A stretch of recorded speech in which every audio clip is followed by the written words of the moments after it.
Welcome to Code Narratology, or How I Learned to Stop Bike Shedding and Love the Linter. So bike shedding is this idea that if you have a tremendously complicated, important project, such as building a nuclear power station, nobody wants to have an opinion on the really big, important stuff. They'll just rubber stamp it.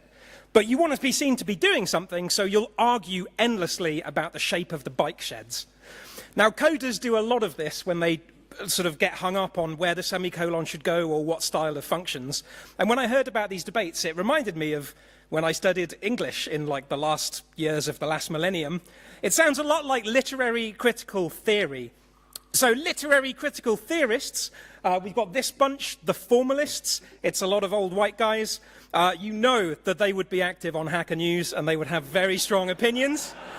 So there's a Russian contingent, a French contingent, and they basically looked at the way that people were reading novels. And so this was happening around the 60s. At the time, the reader was meant to try and guess what the author meant. So not only did they read the novel, they read up on the author's culture, ethnicity, historical context. They were trying to divine what the author meant. Now, Roland Barthes said, nonsense.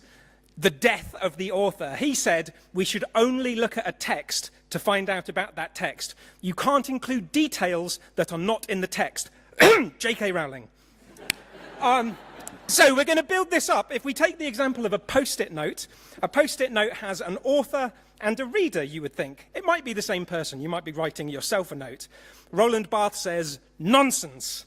So he says that the author and the reader, they still exist, but they're not important for when we're looking at the text. So these two people pop into existence, an implied author and an implied reader. They're like virtual particles. They just sort of pop in.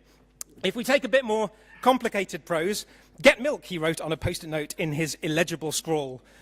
Okay, that sounds kind of judgy, and you'll actually find that the implied author is this separate character from the real author.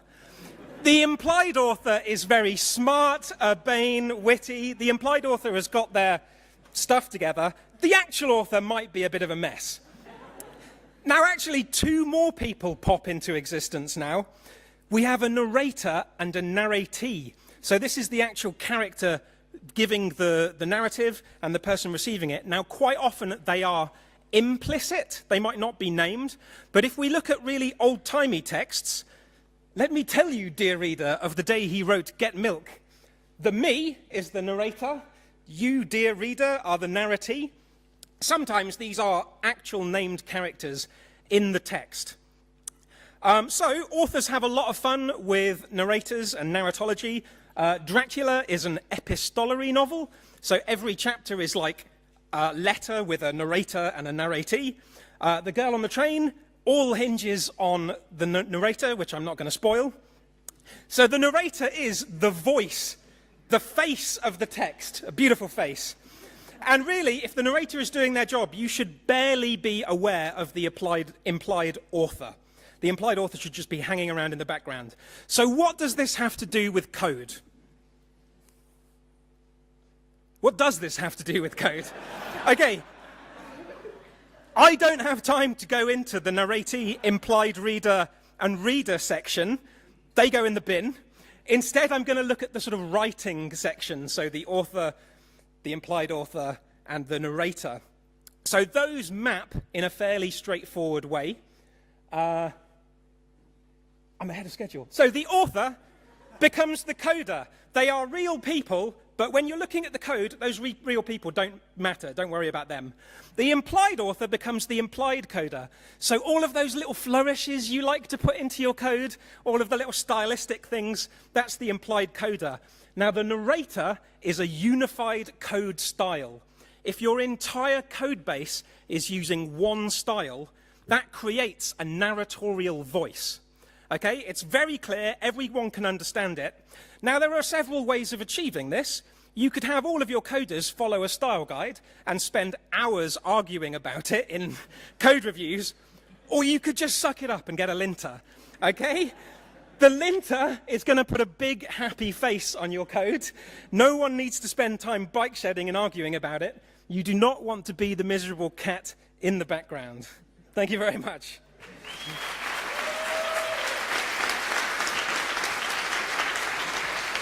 Thank you, Matt. Thank you, Matt. And as my gift to you, here's your bad pun. Why did the computer spy quit? Because he couldn't hack it anymore. Our next speaker is Anna. And Anna has a background in design, video, and photography, and started developing for the web over 10 years ago as a hobby.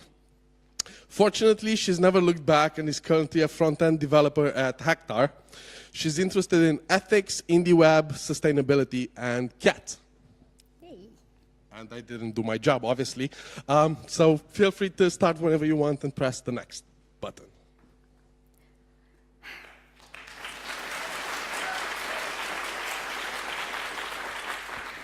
So hi everyone, I'm here to talk to everyone who is considering posting that draft post that you have on your notes, but still doesn't have courage to do it, and you don't know why. But I've been there, I've done that, and I want to tell you as well that I don't want anyone to think that in order to be seen as a professional, you have to blog.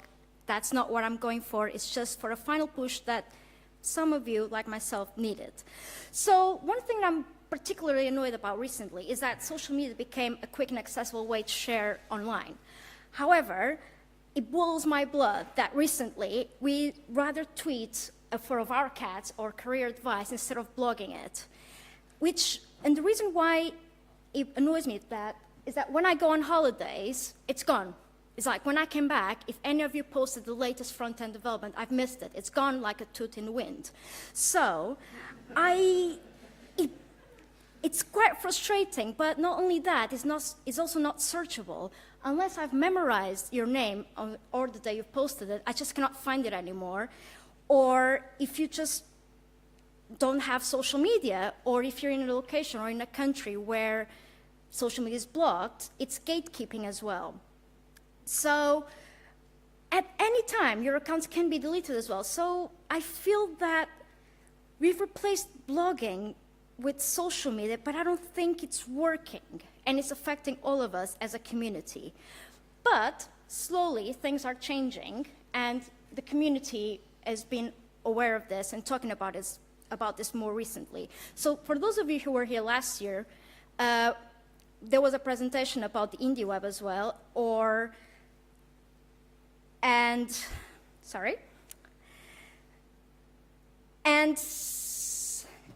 okay. So the community is aware of it, and we're talking more and more about it. So there's initiatives like the Indie Web or the New Year hashtag, which brings the community together and gives you all the tools and help in order to get your content online and stuff like that. However, my blocker is not technical, but mentally. So how many of you have tried to share something and thought, I'm blank space of my content, which to me usually means shy or embarrassed? Funny enough, I only think about this when I'm trying to share stuff that is not technical. So I want all of you to think that you're more than your job title. Whatever content you want to share, especially on your blog, it's valuable for the whole community, and you should do it. Or, I'm very guilty of this one, everyone already knows this, or why should I blog about this thing that I'm just learning? People will think it's useless, or they'll mock me and I'll become a meme on the internet. Funny enough, that's not what I think at all when I find something that it's not particularly what I'm looking for. I just open 1,000 tabs on my browser. And then if it's not what I want, I'm just like, close it. I don't think poorly of anyone. So why am I so harsh on myself? Why do I think my technical content is not good enough? So there are realistic consequences versus your fears. Well, my fear is to be constantly like the ones I just mentioned. But in reality, I don't even have enough visitors in my blog to mock me. So it's just weird. But you should embrace your fears. Your fears are always in the back of your head. And actually, it's a bit of a survival skill. Just acknowledge them and work along with them. Because they are like a little checkbox. For example, I'm really afraid of people mocking my English skills. Therefore, I just take along like 3, 4, 5 times to check if I don't have any typos. And your fears are part of your personality. And obviously, the most direct consequence of blogging is that, yeah, it can actually help your career a little bit. It'll make you slightly more visible or a lot. But it is a direct consequence, but you should definitely just be having fun. But mostly, I'm here to tell you that I love reading about your experiences, your thoughts, your travels, and everything you do, because it reminds me that my peers are not code or design machines. They are humans like myself who have fears, doubts, and joys, work-related or not, and all your contributions keep the community going. They stop the culture of overworking, and they actually foster empathy. So, if you do blog, if you feel like this actually helped you a little bit to publish anything, just send me your blogs, please. I'm really bored. I need stuff to read. And that's it.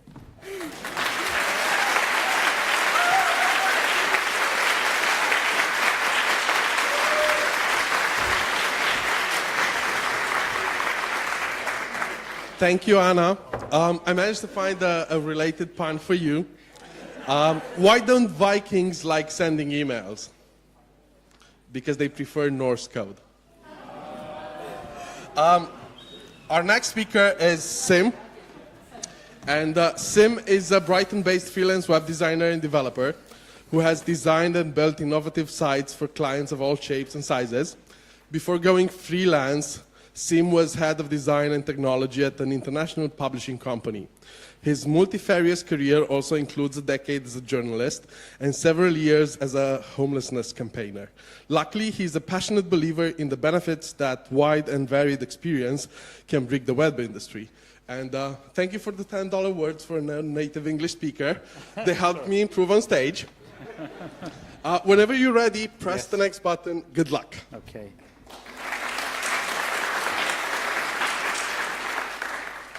Hey, okay. There were some words on that. Well, that's okay. Initially. I don't know what's happened to them. Okay, so I do a lot of work on WordPress, building and maintaining custom themes. I'm both a designer and a developer, and that's the kind of the subject of this talk. Are there any other people here who do both, design and development? Cool. Oh, brilliant. Brilliant, because I sometimes feel a bit insecure about being both, and that's what this talk is about. So, I sometimes design sites for other people to build. That last slide was one I designed. This is one someone else designed and I built. The files came to me as Illustrator files, of all things.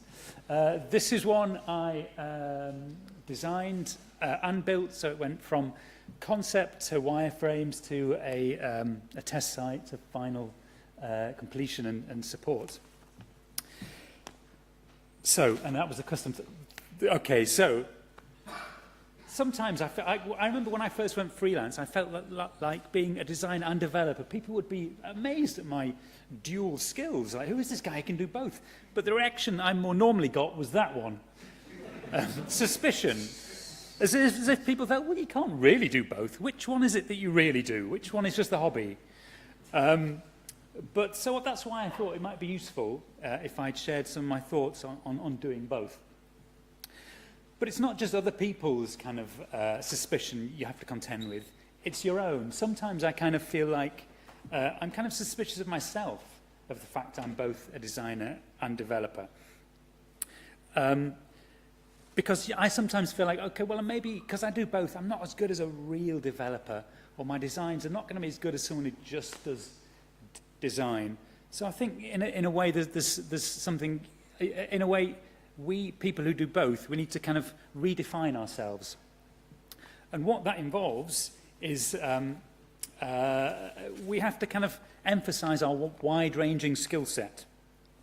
Because as people who do web design and development, we can offer a combined service for smaller clients. We can work in a larger team and just kind of divert our skills where they're needed. And we also understand the perspective of the other side, so to speak. So we design sites. Oh, this slide's come up. So we design sites that are easy to build, and we do our best to kind of match the kind of vision of the original web design. But most important, I think working in those two areas helps stretch your brain, because you're developing mental flexibility of working in two very different areas. But I wonder if perhaps my own internal doubts about being a designer and developer stem from the fact we haven't claimed a real name for ourselves. And names are important, and that's what this slide is about. If you don't claim a name for yourself, perhaps other people will give you a name, and names can say quite a lot about you. So this is the name I've come up with for people like me who do both. It's my best stab so far at it. I thought about web designer, but that doesn't encompass the kind of development side of it. I thought of front-end designer, but that I sometimes think front-end isn't a term that end users understand so well. So creative developer is what I came up with, but I'd be interested in people's thoughts. I'm slightly ahead. Oh, here we go. Yes. But if you're going to do both, if you're going to do development and web design, you need to make sure your superpowers are up to date. So here are my thoughts on that. Firstly, remember to specialize. Your field of expertise may be broad, but you can still specialize in certain things. Get all the tools. If you're doing a wide area, you need the best tools to support you. Keep your skills up to date and collaborate. Just because you can work on your own doesn't mean you should do all the time. I work in a co-working environment in Brighton, and some of the best work I've done is with other freelancers in different areas. And while I could do both design and development, it's been fantastic when I've worked with either one. Thank you.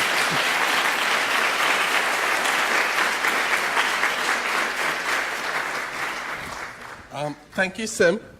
Your bad pun today is, how many programmers does it take to change a light bulb? None, it's a hardware problem. Our next speaker is going to be Shak Gupta, and she's a Mozilla Tech speaker coming from Pune, India. She's a software engineer by profession and a deep learning enthusiast. In her free time, she loves painting. Good luck. When you're ready, just press next.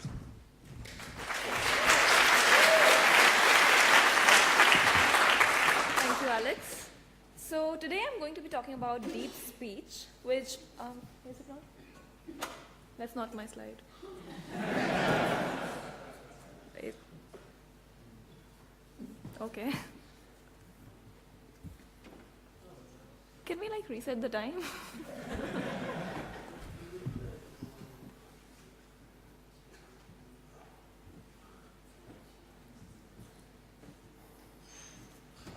Thank you.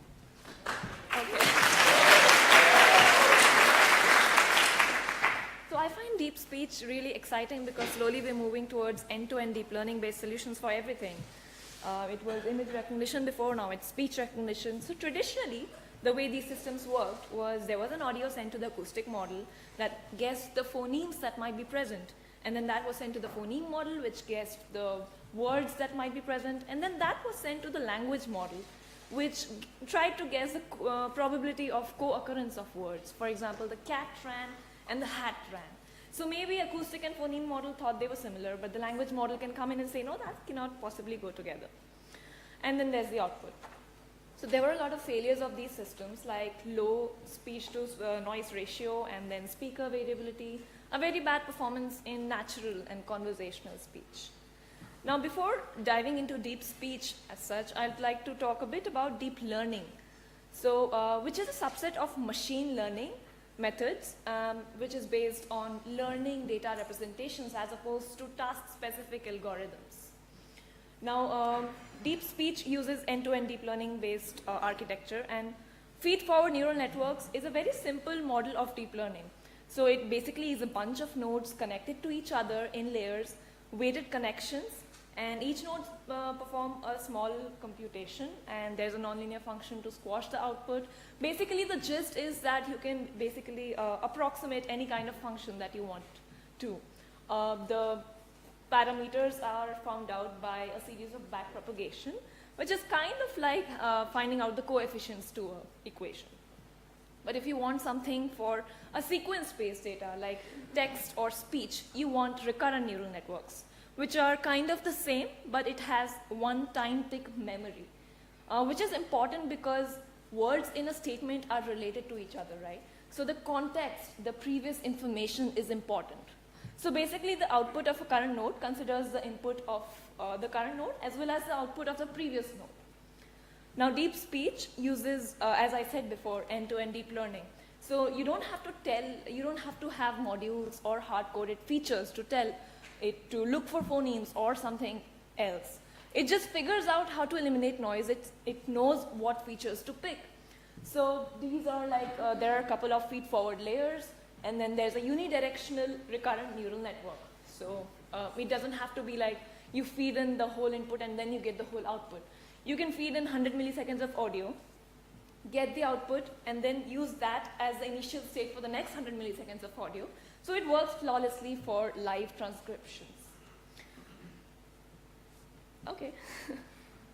And so there's some stuff about CTC and softmax, which I'll not get into the details of, but for example, if I say view source, or if I'm drunk and I say view source. So there's a difference between the length of the statements, right? The CTC eliminates the need of having an algorithm for adding an alignment or padding. It basically has a system of inserting blanks between repetitions. So as you can see here in view source, there are blanks inserted and it eliminates them in backpropagation. The development technology is Python, C++, TensorFlow. They've used a lot of data sets to train it, like Fisher, Switchboard, and also Common Voice, which I'll talk about in just a moment. And using deep speech is basically as simple as pip install deep speech. You get a command line utility to use deep speech. You can use the models that have been published by Mozilla, trained by them for days, and you can use their parameters to test your stuff very easily. Common Voice project was something that Mozilla initiated to make voice technology open and accessible for everyone. Because when large corporations use data sets, they don't really publish it for everyone. You can go onto the website, contribute your own voice, and validate other existing ones in your own language, actually. So there are a lot of languages that Mozilla is working on. And if you want to contribute, you can go to voice.mozilla.org. You can scan a QR code to get the relevant resources, or the one on the next slide. Keep your phones ready. You can go onto the GitHub, Deep Speech, and contribute there. And if you have any doubts at all, I'll be around. The team hangs out on the machine learning channel on IRC, and there's a discourse channel also. So that's all I wanted to say. 5 minutes is really very short, but do get back to me. I'll be around. Thank you for having me at ViewSource.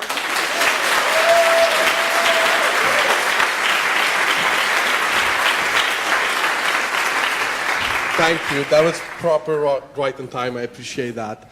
If you didn't catch the QR code, I'm going to publish all the slides that went up here straight after the lightning talks. You can check them out there. In the meantime, my bad pun for you is, what did the motherboard say to the new software? I'll show you who's DOS. Next up is Andre. Join me. Don't be shy, Andre. I've never known you to be shy. Andre is a Mozilla tech speaker focused on decentralization technologies and is an active member of the secure Scuttlebutt community. I hope I said that right. In the recent years, he's published a book about Firefox OS and managed a web literacy program in vulnerable neighborhoods, a FRIO. He's a firm believer in empowerment through technological experimentation. Really, everybody with the $10 words? Thank you. He moved recently to London, where he lives with his wife, cats, and more IoT boards that he can ever put into use. Whenever you're ready, hit next and have fun. Thank you. Thank you all. So, basically, I just moved to London. And it was a big move for me. I'm Brazilian. And I've been feeling something that we Brazilians call saudade. Saudade is a difficult concept. It doesn't really have a translation. It's like a nostalgia, bittersweet thing. You can feel saudade of the childhood games, or saudade of things that were not lost in the past, for example, hamburgers. It's a difficult concept. And the thing is that with different languages, such as Portuguese or English, you get different concepts that you can use, more ergonomic or not. It's very comfortable for use in Portuguese, this word saudade, but it's really hard in English. Basically, with new languages comes new concepts, or the easiness to use new concepts. It's the same thing with computer languages. For example, it's much easier to reason about relational data in SQL than it is in assembly, for example. And I think that we need more programming languages so that we can try more concepts. But I want to move to an old concept now, which is basically agriculture, a very old concept. This is what the Europeans did in South America when they arrived, plantations. Oh, it's not there. Oh, I mixed the slides. You will see a plantation soon. Basically, plantations are when you have a single monoculture everywhere. All your eyes can see is a monoculture. And the thing is that plantations are really not good for the environment or for you. Basically, they degrade the soil, and you can't survive on monoculture. But there are alternatives to plantations. There are many alternatives, and the degradation that they generate is horrifying. One of the alternatives is something that was practiced by ancient civilizations in South America, and it's called a milpa. Milpa is not a monoculture. Milpa is when you have different cultures all together on the same spot. So you plant things that are complementary. So they help each other and they don't degrade the soil. Mayan milpas are still fertile today, even 1,000 years later. And the thing is, how this ties back to computer? Basically, right now, we are living on a JavaScript plantation. It's a monoculture of JavaScript. I love JavaScript, just like I love sugarcane and soy. But I think that our ecosystem could be more fertile. I think that we need not to replace JavaScript with something. We need to complement it with more stuff, like a milpa. And I want a web milpa. I want us to bring more languages to the front end through WebAssembly and compilation to JavaScript like Elm, for example. I want us all to build web milpas. And to prove to you that it's easy to build new languages, this presentation here was created in a brand new language. I just built a new language for this talk. And basically, if I can create a language, any of you can create a language. And I think that we should be experimenting more with building languages for the front end. Languages that compile to JavaScript or WebAssembly. I don't care. I will even show you a piece of my language shortly, so that you can see that I can have a lot of expression. So just like learning a new human language that allows you to express more stuff, new concepts, you can have a language, for example, for making slideshows that makes it natural to use slideshows. And you can bring that to the web. So the call to action for you all is, let's experiment with languages. Let's experiment with new forms of expression in the web. Let's build a web milpa together so that our future ecosystem might be as fertile as a Mayan web milpa. I would like to thank you all for having me here. And I think that if you want to talk more about languages and see the very nice and cute parser I built for this, just hit outside and we can talk. I can show you the source code. It's brand easy. And I think that we should all be playing with this stuff. The source code is on GitHub, and I'm on every single platform besides Facebook. I'm slowly moving. And basically, just thanks for having me here. Let's build languages for client side. Thank you.